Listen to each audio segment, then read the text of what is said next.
Yeah, he's on. I'm actually flying right now, but it's fine. The audio's coming through probably a little muffled because I'm like right next to my earpiece. My mouthpiece. But I was yeah, literally about to be like, "Are you flying a plane right now?" Yo, that's the most baller shit ever, my nigga. Self-quarantining. And a quarantine order was Quarantined in their held in quarantine. The quarantine in place. Quarantine for the required 14 days.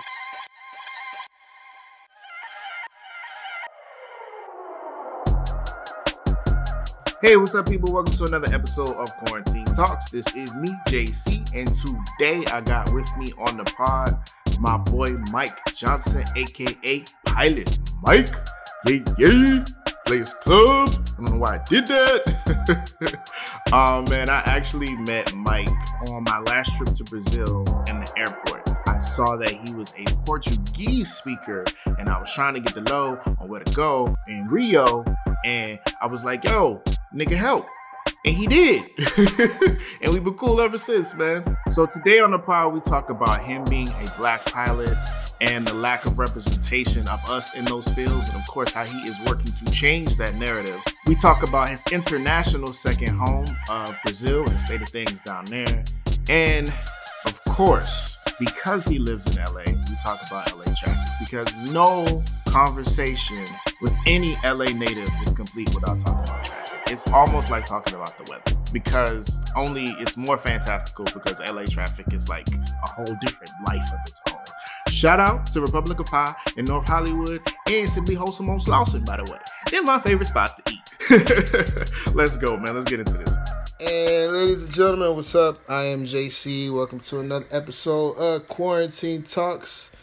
Today I got with me my boy Mike, Pilot Mike. Hey, what's going on, everyone? How y'all doing? Thanks for having me on here as well. Appreciate it, brother. No problem. Well, I kind of introduced who you are, but if you want to, you can do that. Who you are, what you do, where you're from. Okay. My name is Michael. Last name Johnson, if anyone's interested in that. I'm 26 right now, currently living in Los Angeles, California. I was raised partially in South Florida, along with Minnesota as well. I've been out here in LA now for like 6 years. I'm a flight attendant for a major airline here in the U.S., as well as second in command pilot, co-pilot for a small company out in Los Angeles as well. And I just got my last rating, which is my flight instructor rating. So now I'm looking for jobs as a flight instructor as well. But it's pretty much my life, just flying and working. That's it, man. Your boy finna be teaching now, man. Like, Yeah, I'm gonna be teaching, man. That's a big transition, bro. From the one who's getting taught to the one who's gonna do the teaching. We'll see how this goes. Should be interesting. How long you been flying? Professionally as a pilot? Yeah. Well, I started my flight training about 2 years ago, and I got my private pilot relatively quick. It was about 4 to 6 months, I believe. And then after that, I kind of did an accelerated program through ATP, which is a pretty popular flight school, commercial flight school, I should say. And I got the rest of my rating, which is my instrument rating, along with my single engine and multi-engine commercial, through them, which was like a 6 or 7 month stint. And it took about 8 or 9 months because I was delayed for check rides. But after that, I ended up finishing in about a year and a half to 2 years with all my ratings. And then I got a job about 7 months ago flying as a first officer for a small company out here. That's what's up. So, like, so timeline, 2 years, is that, like, standard? Or, like, is that, like, if anybody listening want to be a pilot, like, of course you're not going to fly, like, the big commercial planes or passenger jets right off. You know what I'm saying? You got to start small before you can start big. But, like, what's the realistic, you know what I'm saying, timeline? You're saying it's, like, 2 years from start to finish, you know, like, to where you're at? No, if you're going to, so the administration of aviation here in the U.S., they separate aeronautical engineering degrees into two separate parts. So it's part 61 and also part 141. 141 falls under four-year universities, right? The ones that have aviation majors, they fall under 141. So you have to do a 4-year degree in aeronautical engineering. So that would be like if you go get your degree in marketing, but you decide to major in aviation, it's going to take you 4 years, just as if it would take you 4 years to major in marketing. Okay. And part 61 is like your mom and pop flight school. There's a person who owns a plane up the street who's also a flight instructor and wants to give lessons to get money, right? And then you can go get your ratings with them. And honestly, that just depends on how fast and how many resources you have as far as like financial resources and time, because it's all about you at that time. If you're not going to part 141 where they have the whole what do they call it, the whole lesson plan set out for you, the 4-year course, then it could take you anywhere from, in my case, 2 years to a year to 2 years, or even 4 years. And it honestly just depends on you and how much time you have and also how much financial resources you have. So do you have to take 141 before you take 61, or can you do? No, it depends. It's all on you, man. Like, for instance, if you know, like for a lot of people, it's this way. Like, if you grow up knowing you want to be a pilot, a lot of those guys are like, okay, I'm going to college for aviation. And then they go to those schools like Emory-Riddle, which is a 4-year university in aviation, right? Famous college here in the U.S. For pilots. Or they go to like, Auburn, which has aviation program as well. For people like myself that are like, hey, I got into the aviation industry when I was growing up, and then I got exposed to the lifestyle of a pilot, and I was like, oh, that sounds interesting. So for us, it's more of time is of the essence, so we want to get it done as quickly as possible, and we don't have the 4 years additional to spare, so we'll just go ahead and do a Part 61 program, because we can do it as fast as we want, honestly. Okay. And so, like, yeah. Because right now you fly cargo, right? You fly like cargo planes, yes. stuff like that. Yeah. So say if you wanted to switch and fly like the bigger jets, like, for FedEx cargo, like, okay, what would you need to do? Would you need to go back to the 141, or could you still do it with the 61? No, so here goes. That's a good question, actually, because it has an interesting explanation. But so, for instance, my end goal is to fly for a large carrier like Delta, American, United, or FedEx, or UPS. So essentially what I need to get next is an airline transfer pilot certificate. It's an ATP certificate. Okay. It's similar to my flight instructor certificate. But in order to get that, you only need 1,500 total flight hours. And you also need to pass a check ride for that. And then once I get that, I'm already at about 700. I need about another 800. Once I get that, essentially, I could go fly the bigger jets, but they won't hire you. A large company like Delta won't hire you with just 1,500 hours. So that's why a lot of young guys, they end up flying at regional jet carriers like Endeavor, SkyWest, or what's another one, Envoy, to get more experience. And then once they get to about 3,000, 4,000 hours, then they start applying for major carriers like FedEx, American, United, and Delta. Okay. Yeah. So the ATP airline transfer pilot. Yep. The airline transfer pilot certificate. That's a big one. That's what everybody like myself is working towards. Because right now I'm a multi-engine commercially rated pilot, single engine, and I have my CFI now, but I do not have my ATP. Once I get my ATP, I'll be an ATP rated pilot. And so, like, how long do you think it'll take you to get that 3,000 hours? 3,000, from here to 1,500, which is my goal right now, right? Because I fly so frequently, besides the fact that we're dealing with, reduction in flights due to COVID. But normally, if outside of this whole pandemic issue, I fly maybe 80 hours a month. So, 800 is what I need. 80 hours a month probably take me about 9 months, 10 months to get there. From now to 1,500. Then from 1,500, I got to get a job at a regional airline. Right. Get another 1,000 hours there, which will take me about 2 years, 3 years, and then I can start applying at the bigger carriers like American, Delta, United. Okay, so we're looking at another 2 years, let's say. I'd say closer to 3.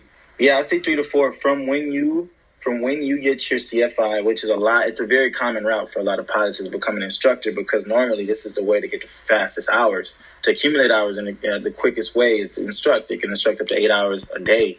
So 8 hours of flight time, and you get to your 1,500, go to the regionals, get your time at the regionals, you start applying to the big boys. So I say anywhere from 4 to 5 years, you could be from zero to major airline pilot if everything is in place and everything works out in your favor. Because, it's aviation industry. We have stuff like COVID that happened. We have 9/11 that happened. Right. We have fucking H1N1 and all these factors kind of slow the process down for us. So, yeah. That's what's up. Fun fact, a lot of people don't know this, but Trayvon Martin was actually in school to be a pilot.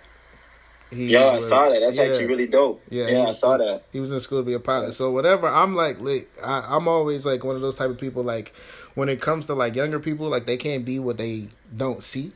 So you understand what I'm saying? Like especially black people. So it's like when I think about like black kids, like black boys and girls, I'm like, yo, you can be anything you want to do. Like you are 26 whole years of age. You ain't even 30 yet, and you already, you know what I'm saying, you're already flying planes and doing, you know, what you plan to do. And then like if everything goes right, which it will once everything goes back to normal, you know what I'm saying, you're gonna be flying with the big boys.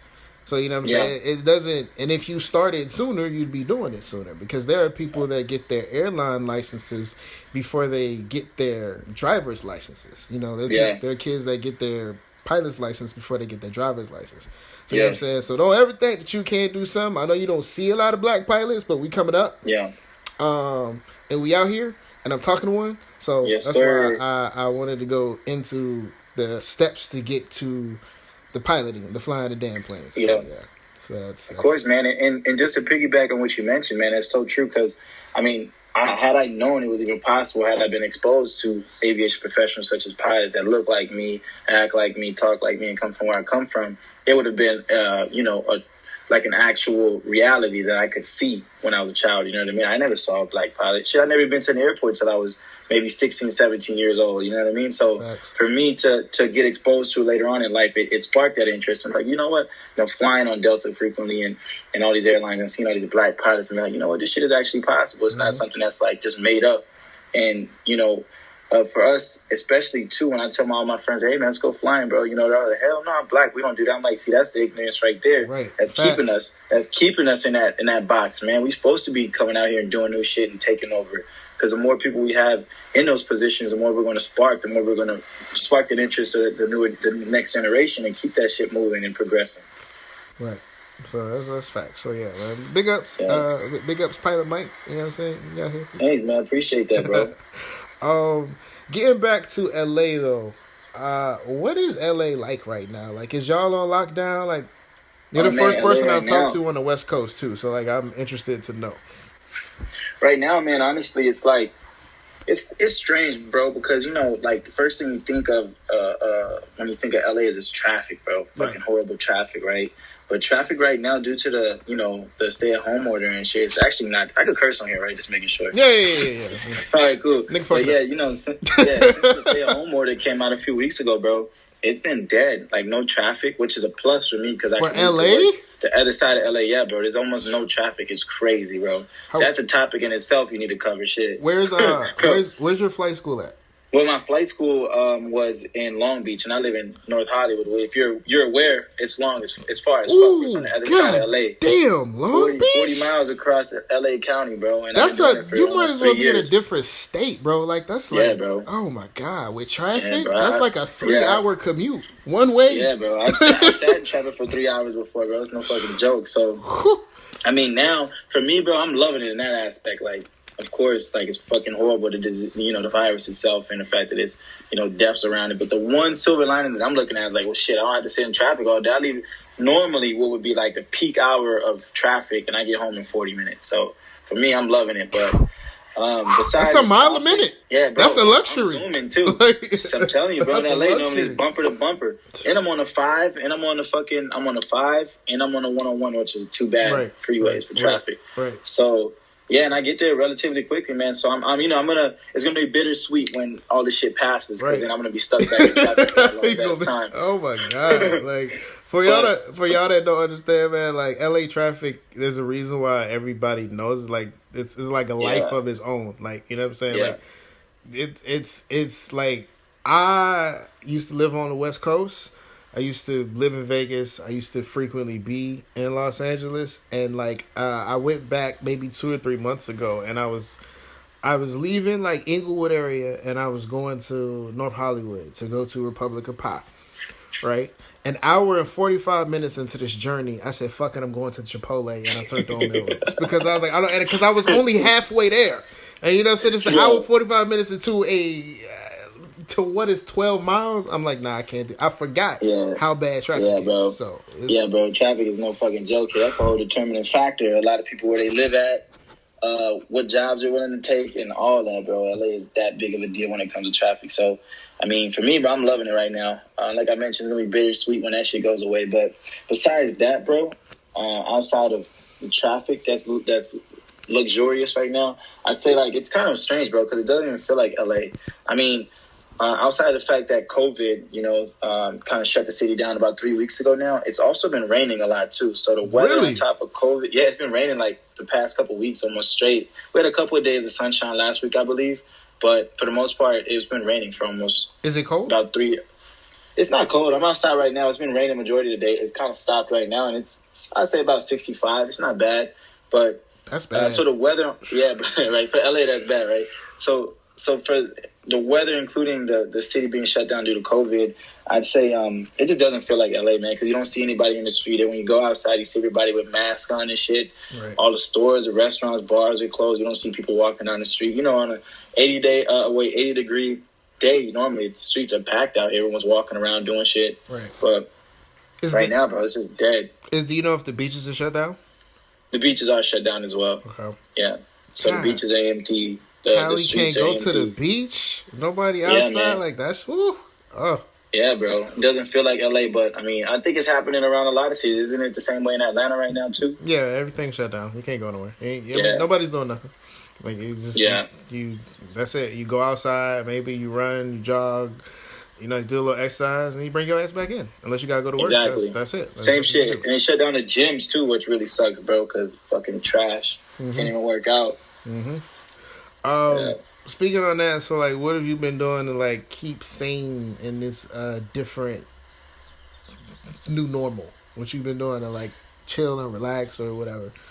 And honestly, dude, I'm in school too, so school kind of just occupies my time a lot. And besides school and I've been watching the hell out of some Netflix too. Not gonna lie, Netflix. The Tiger King. I've not seen it. I keep hearing about it, but it's just not shit that is pulling me. Like I'm just like. The guy is a fucking legend. You need to. The guy is a fucking legend, man. You need to watch the Tiger King, bro. So that's been keeping me occupied. Along with just chilling, bro. Honestly, being in the house. Me, I'm always a homebody anyway here in LA. Like I'm so busy with work and school and that commute that I tell you about. Like fuck, I really just be in the house chilling. If I'm not going to the gym up the street, I'm at home anyway. So for me, it's not even different. Besides the fact that everything's closed and the gym included is closed, my life really hasn't changed that much, bro. It's been the same shit for me. Unless I'm going to work, right, or traveling for fun, of course. But besides that, bro, that's shut down too. So really, I'm just like, I'm itching to travel, bro. But hopefully soon this shit will pass and we'll be to open up the world again. Me too. That's why I said before, like at the very first podcast episode I think I did, I was like, yo, the world is closed. Like the entire world's closed. Like it sounds crazy. Weird to say, but like the world is closed. Like, and people don't even understand. They're just like, oh man, they closed down all the stores in my neighborhood. Like, bro, no, this shit is affecting the fucking world, bro. Right, the entire world. The world is closed. The world is closed. Exactly. But yeah, moving on to a fun topic. Big Mike, you're Brazilian, right? Your mom's Brazilian? Okay, so what do you know? You still got family down there and stuff, right? Yes. Still got some fam. What's going on down there? Have you talked to anybody, any of your family, friends, or whatever? Anybody down there? Like, what's the situation in Brazil? Honestly, bro, it's a similar situation, man. It's just everything's closed. I mean, as far as like the cases counted, I don't think they're as accurate as they are here or in Europe, because it is still considered like not the best medical assistance and stuff like that. So I don't think they really have a way of confirming all the cases. But there's just quite a bit. I mean, I've heard from people. It's just pretty much different as well. Everyone's been telling me because they closed down the beaches, and that's a big thing down there. That's a huge thing. Yeah, exactly. So now that the beaches are closed, and essentially they closed on all the non-essential stores as well. So they're pretty much in a similar situation as us, bro. Just with nothing to do, and they're out of work as well. And I don't think they've heard anything about any type of relief for people who are out of work right now. So they're just concerned about that as well. Yeah, I'm thinking about like. Can you check me on this? Like, is Brazil technically a third world country? Like, I don't think so, right? I mean, in certain aspects it is, and in others it's not. So, I mean, they are a huge population producer. Yeah, exactly. Huge population. They also produce a lot of very profitable goods such as coffee. It's like the biggest exporter of coffee in the world, I believe. Right. And then also very big for the engineering world. Like, I think they produced the first automatic car down there, if I'm not mistaken. Really? Or stick shift, one or the other. I don't remember. You fact check me on that, but it's big for manufacturing purposes. But as far as like healthcare and safety, especially, I don't think it's considered first world at all. Okay. Because I was just I'm thinking about like the favelas and stuff like that. Like, because I mean, in here we have a government that reluctantly, begrudgingly, and largely thanks to the Democrats, you know what I'm saying, have kicked in a little bit of aid for all of the people that are not working right now. Because it's something like a crazy number, like 50% of the country is unemployed. Something crazy like that. And so it's like, at least they're, we're getting some aid, but I'm just thinking about like a country like Brazil, not saying that Brazil is necessarily a poor country, but the government structure isn't necessarily as great. So you have to think about like the people that sell shit at the beach every day for money. Like, okay, well, I can't sell shit at the beach because the beach is closed. Now what? It's a similar situation here, man. Business, even small businesses here can't stand to be closed for 2 years. So, not 2 years, 2 months, as if, started back about 2-3 weeks ago. It's going to go through the end of April. It's almost 2 months. I mean, not too many small businesses could, survive that. Right. So we'll see, man. And I'll have to get back to you on that as well to let you know any updates. On a lighter note, tell us about Brazil. I was going to try to say that in Portuguese because, like, you follow Português.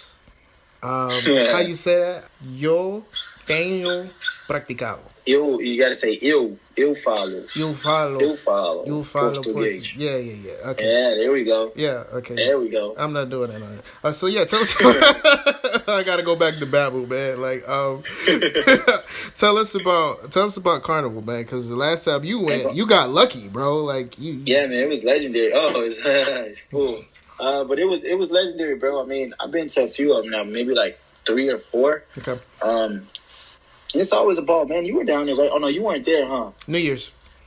Oh, you were there New Year's. See, look, you kind of got one up on me because I haven't been there for New Year's, so I got to go down there next year and catch New Year's. But it's popping, man. It's like, I think the actual Carnival celebration is about the whole month, but the actual big celebration is the last week. So it's about a week of this nonstop partying and good times, man. And Blacos, you go to Blaco during the day, it doesn't end until about 3 or 4. And then at 3 or 4, you go to another Blacko that starts somewhere else in the city. So you just search it up. They actually have apps now where you can just go on the app and figure out what Blacko starting and where it is exactly. Yeah, so if you go down there, make sure and download that app. You just got to put in like Blackos, Rio, or whatever city you're in. You just put in Blackos, and then it'll populate all the known Blackos that are going to be happening for that particular day. Blacko is Black Party, by the way. Blacko is Black Party. Yeah. Oh, yeah. Sorry. Yeah. Blacko is Black Party. So, and it's just pretty much sitting in the street, drinking, having a good time, smoking, whatever you plan on doing is having a good time. So, next year you're going to be down there, yeah? Yeah. Next year I'm definitely coming for Carnival because I missed it this time. Carnival happens at the same time as my mom's birthday. So like this year I decided I would be like a good son and take her somewhere, and then when I do and we get ready to go, coronavirus, and we have to stay in the States. So Yeah, so, like, for everyone who doesn't know, that normally starts around first week of February and goes through the end of February. Yeah, my mom's birthday. Last week is my mom's birthday is the 26th. It's the 26th. Oh yeah. So it's prime time. Last week too. Prime time. Yeah, that's when shit gets real. So if you ever plan on going, anyone out there listening, the last week is always probably the best week to go to. When we talk about Carnival, I don't know how anyone does it, especially if you're black. I don't know how you don't, or you're colored. I don't know how you don't know exactly what Carnival is, but it's like a huge festival that happens all through the Caribbean and Brazil. And actually, I'm going to say the Caribbean and South America.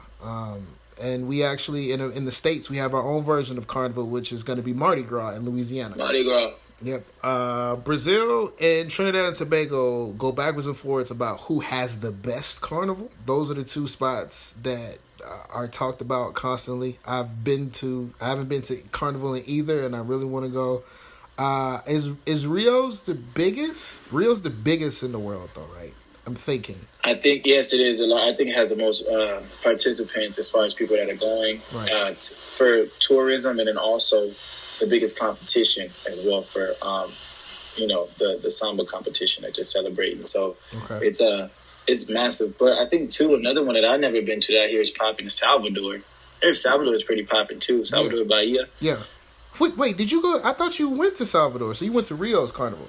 Yeah, I went to Rio's. Never been. I wanted to go to Salvador. Remember? Okay. I just couldn't. I couldn't make it happen because I had too much stuff going on at the time. Okay. Yeah. So like James went, who's another mutual friend of James ours. went. Yeah, James went, and my other homeboy James, he also went, and like he was saying that like Salvador, everybody says that Rio's is more well known, but Salvador's is better. I heard that too. James told me the same thing. He said it's nice. He says it's really chilling. Another thing about Rio Carnival is that it gets pretty dangerous. So he says up there it's a lot more chill, and you don't really got to worry about getting robbed every 2 seconds. So he said it was much more pleasurable because you can actually enjoy yourself and not really worry about everything else. You know what I mean? Because, like I mentioned, in Rio, it's not the safest place. It's beautiful. It's beautiful, very fun. Carnival is a great time, but a lot of the time, even the locals will tell you, like, just don't go out there and be stupid, and be out with your phone and jewelry and stuff. Fact.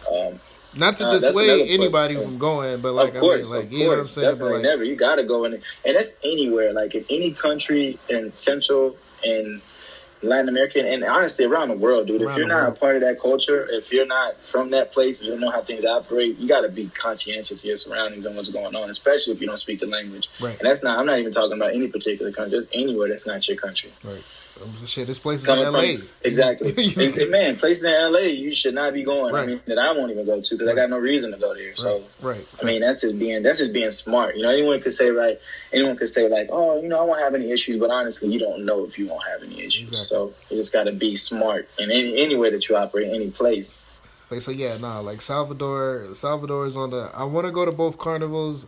Salvador has my heart. Salvador is the blackest city inside of the blackest state of Bahia inside of Brazil. So I mean, like that should give you a little backdrop. Yeah, we get it popping. Yep. Very black, baby. Very black. You had a good time when you went up there, huh? I did, yo. Like, bro, I talked to you when you were up there. I had a good time in Rio. I had a fucking great time in Salvador. What is one thing you would want people to know about Brazil?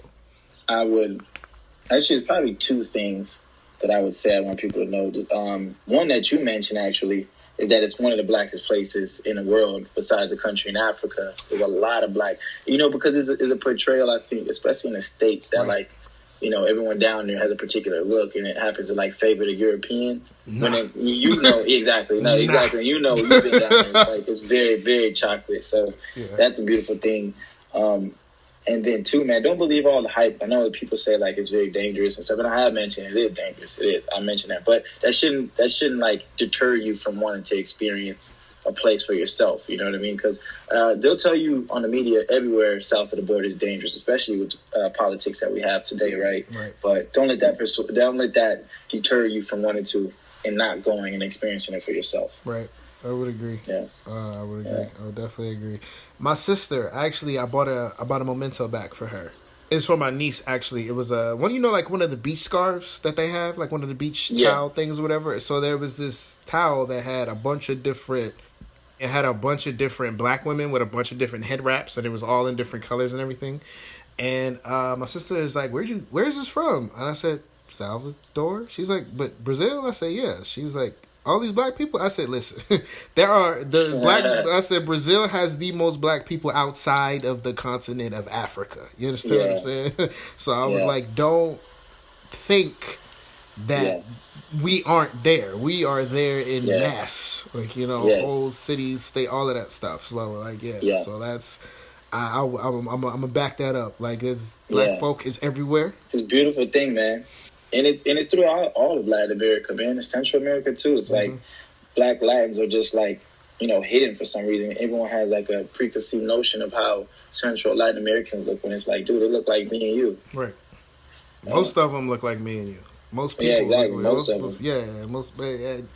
Fun fact: most people in the world look like me and you. That's just that's just population facts, all of that stuff. So like it's just we have very Europeanized media that likes to portray X, Y, and Z. And so there you go. Last question I got for you. Now you got a Corona Bay? Excuse me? It said you got a Corona Bay, man? Nah, man. It's cool. I catch everybody off guard with that joint. I was just struggling, man, on my own, bro. Oh, boy. I'm trying to make sure I don't get the corona out here. I'm staying at home like they said. Me and Netflix and lots of homework, man. That's been the vibes. You know what though? To be honest, bro, I have been seeing some people on like Instagram and stuff, and they've been like going out into these little secret bars and stuff. I would assume that they're like speakeasies or something. They just stay open, even though the governor wants everything closed. But I think they still just been keeping open and just out of the the general public's eyes. Mm-hmm. So people are still going out and partying and having a good time. But teachers there on me personally, I wouldn't want to do it because I don't want to get infected and risk infecting someone else that may not have the best immune system. So for me, I'm okay with just staying home for a little while, bro. 2-3 weeks isn't the end of the world. Shit sucks right now, but it's a lot better to just stay home, get the shit out of the way, and then continue on with our lives instead of just dragging this shit out because nobody wants to stay home, in my opinion. But teach is their own. I would agree. I mean, like, I'm like you. I don't go nowhere. I don't do shit. Exactly, I don't do a damn thing. If I'm not working, I might. No, I don't go nowhere. I take that back. It's either like leisure, travel, work, or something about getting some money or something like that, bro. Right. It has nothing to do with the 3 or exercising or anything that's going to benefit me. Why would I waste my time anyway? So. Right. All right, man. I'd like to thank you for hopping on the call. Appreciate some of this knowledge that you dropped, especially about the pilotation. I made that word up. We're going to use it. I love that pilotation. I understood that, bro. The pilotation process. You know what I'm saying? What's scared, guys? I'm JC. That's Mike. And we are out, people. Stay safe. Thanks, bro, for having me. Yep. All right, well, that's it, guys. Thanks for listening. Hope you guys enjoyed the convo. And if you would like to be a guest on the show, or you know anybody who might want to be on the show, who might make a good guest, please shoot an email over to jc@theovt.com. Again, that's the letters jc@theovt.com. Also, don't forget to like, comment, subscribe on Apple Podcasts, Spotify, and Anchor. Quarantine Talks is edited and produced by me, JC, with music by Brian Haddon. Thanks so much, guys, for listening. Stay safe, stay sane, and stay creative. All right? Peace.